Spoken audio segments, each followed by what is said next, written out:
Marthe ne se plaisait pas du tout chez ses maîtres, et songeait bien des fois à ces hameaux champêtres, du bon pays flamand où l'on vit si content, au fond d'une maison petite, hospitalière, à laquelle on s'attache aussi fort que le lierre, dont s'encadre la porte ouverte à deux battants.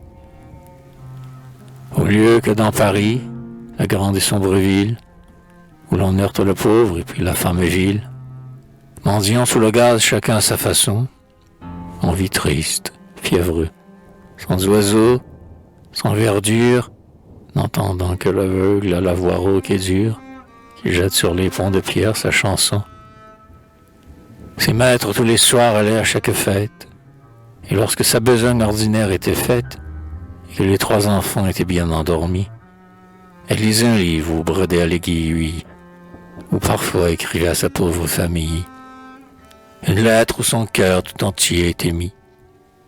Et quand on répondait à la semaine suivante, elle, reconnaissant l'écriture savante du vieux maître d'école, avant même d'ouvrir, saisissait d'une main joyeuse et convulsive l'enveloppe, en titrait vivement la missive et ne la relisait jamais sans s'attendrir.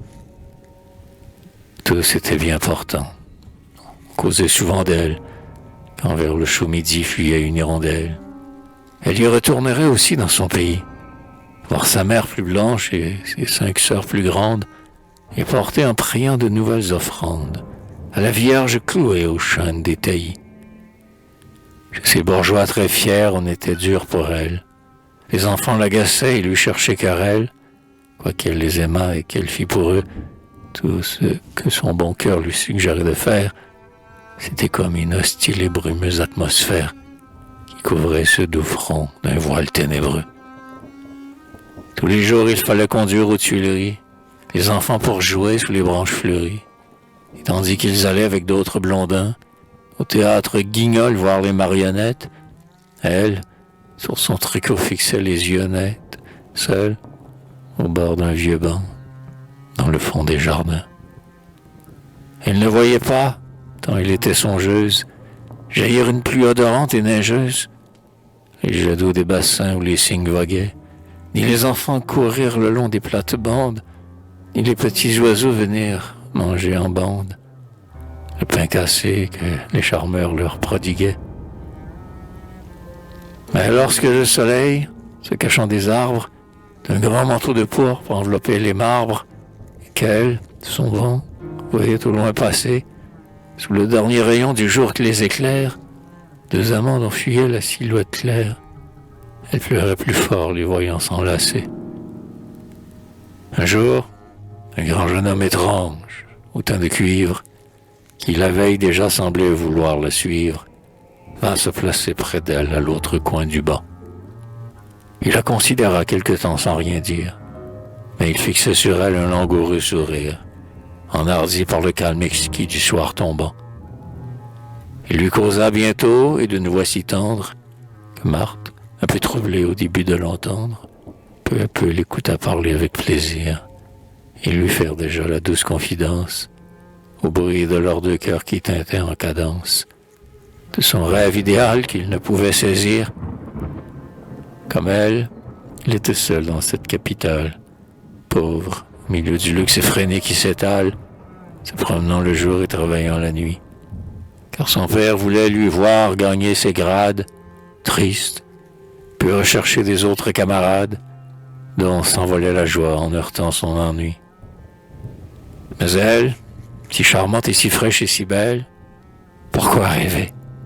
Pourquoi rester froide et rebelle, et se ternir les yeux à les remplir de pleurs?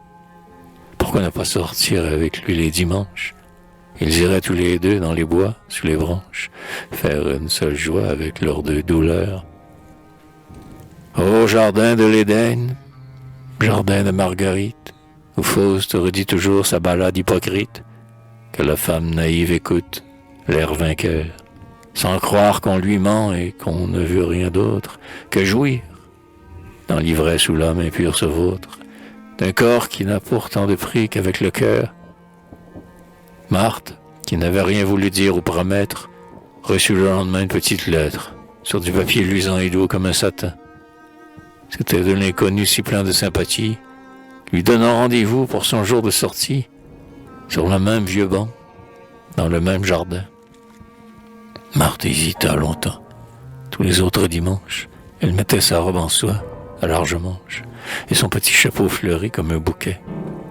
Puis se rendait, pouvant ce jour-là sortir seule, chez sa vieille cousine aux blancs cheveux d'aïeul, qu'elle rajeunissait par son joyeux caquet.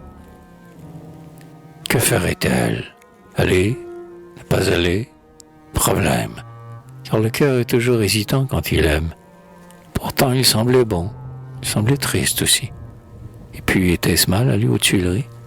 Un moment avec lui mêler ses rêveries, et dans son cœur de frère épancher son souci. Car malgré sa douceur et son franc caractère, elle souffrait parfois de cette vie austère. Et puis, elle l'aimait déjà, cet inconnu. Elle avait, après tout, un cœur de femme, et Dieu ne pouvait pas regarder comme infâme ce qui distinct germait dans un être ingénu. Oh, le billet d'amour tout parfumé d'essence, comme elle le pressait dans sa tendre innocence, sur sa lèvre et son cœur, craignant de le souiller, comme elle le lisait, le sachant de mémoire, comme elle le cachait le jour dans son armoire, comme elle le cachait la nuit sous l'oreiller. Donc le dimanche vint, et Marthe fut fidèle au rendez-vous d'amour qu'on avait voulu d'elle. L'inconnu l'attendait sur le banc, accoudé, comme s'il était calme et sûr de sa conquête. Et quand elle arriva dans sa mise coquette, il sourit, la grondant d'avoir un peu tardé. Elle devint bien vite avec lui moins farouche. Ils prirent, près du port royal, le bateau-mouche. Et dimanche suivant, pour aller à Meudon, et dans les bois ombreux, peuplés de jeunes pousses, elle chantait gaiement des romances très douces, s'appuyant son bras dans un tendre abandon. Perdant l'austérité de ses pudeurs anciennes, elle laissait ses mains s'oublier dans les siennes, quand ils allaient dîner à Saint-Cloud-Neuilly, et qu'au retour, le soir, à travers les bagarres, dans l'ombre des tunnels qu'étoilaient les cigares, on s'embrassait derrière un gros bouquet cueilli. Marthe ne doutait pas qu'il ne tint sa promesse, et qu'il ne l'amena tôt ou tard à la messe, qu'on irait à l'hôtel pour bénir leur hymen. Elle était confiante, ignorant le mensonge, et dans son cœur naïf caressait ce doux songe d'épouser le jeune homme après son examen. Au bout de quelques mois, comme elle était enceinte, elle annonça la chose à son amant sans crainte. Car ne s'étaient-ils pas mariés devant Dieu, en se donnant chacun leur parole loyale, les soirs où, pour briller dans leur nuit nuptiale, les astres allumaient leurs veilleuses de feu? Chose étrange, l'enfant, dans l'amour légitime, rend plus étroite et plus touchante et plus intime l'union des parents qui tout seuls s'ennuieraient. Et ses petites mains frêles, s'ouvrant à peine, ont la force pourtant de resserrer la chaîne que sans lui l'inconstance et le temps briseraient. Au lieu que par un sombre et désolant contraste, l'enfant divise, aigri, sépare et rend néfaste le fatal dénouement de l'amour criminel, la pauvre Marthe, hélas, dut quitter son service, et l'inconnu, content d'avoir repu son vice, abandonna la mer. Ô Don Juan éternel!